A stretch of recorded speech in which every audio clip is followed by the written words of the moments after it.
जजेस ने अपनी छुट्टियां मनसूख कर दी थी फौरी तौर पे। जी हाँ जी हाँ।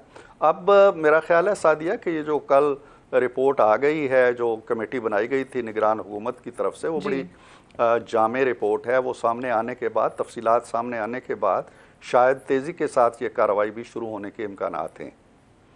ठीक है, इरफान साहब ये भी बताइए कि अभी जो प्रपोजल है पाकिस्तान मुस्लिम नवाज की तरफ से, जिसका जिक्र लॉ मिनिस्टर ने किया भी है, जजेस की तैनाती के हवाले से आइनी तरमीम लाने पे, आपको लगता है कि उससे फ़र्क पड़ेगा? और क्या वाकई इत्तेहादी जमातें भी ऑन बोर्ड होंगी इस मामले में?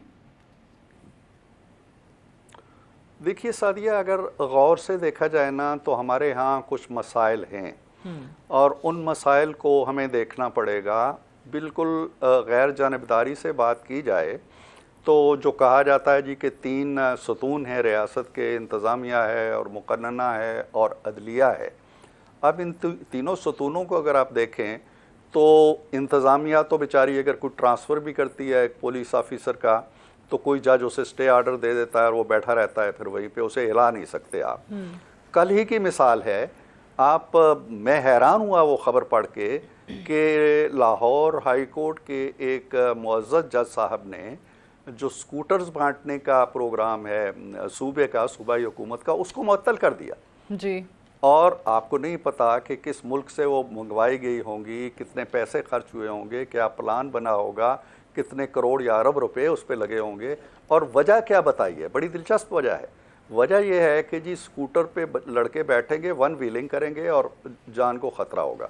और दूसरी वजह यह है कि ये लड़के जो हैं वो स्कूटर लेके पहुंच जाएंगे तालिबात के तालीमी इदारों के बाहर। यानी अब अगर हाई कोर्ट की सतह पे इस तरह के फैसले आएंगे तो फिर आपको जजों की तैनाती के निज़ाम पे नज़रसानी करनी चाहिए और अदलिया ही के ताउन से, अदलिया ही की मुशावरत से, अदलिया ही को साथ मिला के एक ऐसा निज़ाम वज़ा करना चाहिए। अब देखिए, अमलन इंतज़ामिया भी मफलूज हो जाती है, मुकन्नना भी मफलूज हो जाती है।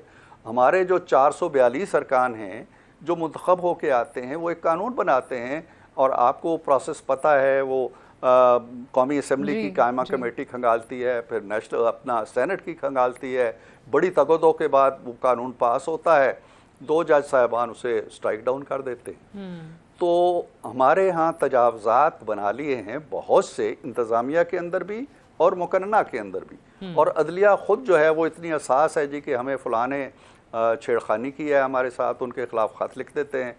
तो ये सारा निज़ाम जो है इसको देखना चाहिए। ऐसे ऐसे पूरे निज़ाम को इसके ओवरहॉल करने की ज़रूरत है। लेकिन इसमें ठीक है, आप जो कह रहे हैं ये बुनियादी इश्यूज़ हैं। अगर इंडिविजुअली देखा जाए हर पार्टी को, तो हर पार्टी किसी ना किसी मौके पर इसकी बात करती रही है कि ये भी होना चाहिए, ये भी होना चाहिए। लेकिन जब मौका मिलता है तो वहाँ पर कोई भी वजह हो सकती है, अपना कोई भी मुफाद हो सकता है, इकट्ठी नहीं होती हैं जमातें। अब इस वक्त जो है वो आप लोग जो करना चाह रहे हैं उसमें सबसे बड़ी रुकावट तहरीक इंसाफ है। वो कहते हैं कि आप लोग जो है वो जजेस को मजीद दबाव में लाने के लिए कर रहे हैं और इस मूवमेंट में आपका साथ नहीं देंगे, सब कुछ नहीं। अभी आगे बढ़ने का रास्ता क्या है, वे फॉरवर्ड क्या है? सियासी जमातें आपस में बैठने को तैयार नहीं हैं, किसी भी इशू पर बात करने को, मुज़ाकरात करने को तैयार नहीं हैं, और फिर यही होता है कि मुल्क जो है वो स्टैंड स्टिल पे आ जाता है। देखिए, मैं सादिया एक बात कहने लगा हूँ आपके इस प्रोग्राम में, और जो वे फॉरवर्ड हो सकता है, और यही इसी से मिलती जुलती बात मैंने सेनेट में भी कही थी। मैंने कहा कि चलें, एक PMLN हाउस से बाहर है, एक पीपल्स पार्टी हाउस से बाहर है, एक MQM हाउस से बाहर है, एक PTI हाउस से बाहर है, उसका डयाला से भी ताल्लुक़ है, उसका बनिगाला से भी ताल्लुक़ है, उसका ज़मान पार से भी रिश्ता है।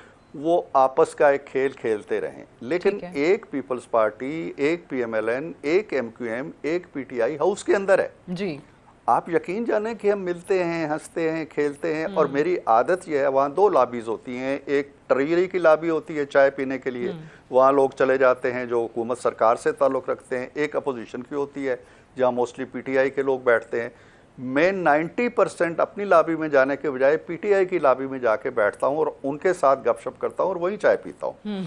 तो इस माहौल से फ़ायदा उठाते हुए हमें कम से कम हाउस की हद तक, लेजिस्लेशन की हद तक, मुल्क की मफाद की हद तक ये मिलजुल के अगर हम काम शुरू करें। मैंने तो कहा था कि इस हाउस को अपने बड़े लीडर्स के लिए एक नमूना बनना चाहिए। अगर हम वहाँ एक अच्छी फ़ज़ा पैदा करेंगे, एक दूसरे का एहतराम करेंगे, अच्छी बात में ताउन करेंगे, गलत बात में तनकीद करेंगे, तो एक माहौल, पार्लियामेंट का यही काम होता है। तो पार्लियामेंट ओवरऑल जो पोलराइजेशन है उसमें कमी ला सकती है, लेकिन अगर वो पार्लियामेंट के अंदर भी बनीगाला वाली और जमान पार्क वाली और अडयाला जेल वाली पीटीआई बने रहेंगे तो फिर काम नहीं चलेगा। सही है, पार्लियामेंट वाली पीटीआई को आप कह रहे हैं बनीगाला, जमान पार्क और अडयाला वाली ऐसे मुख्तलिफ रहने की ज़रूरत है।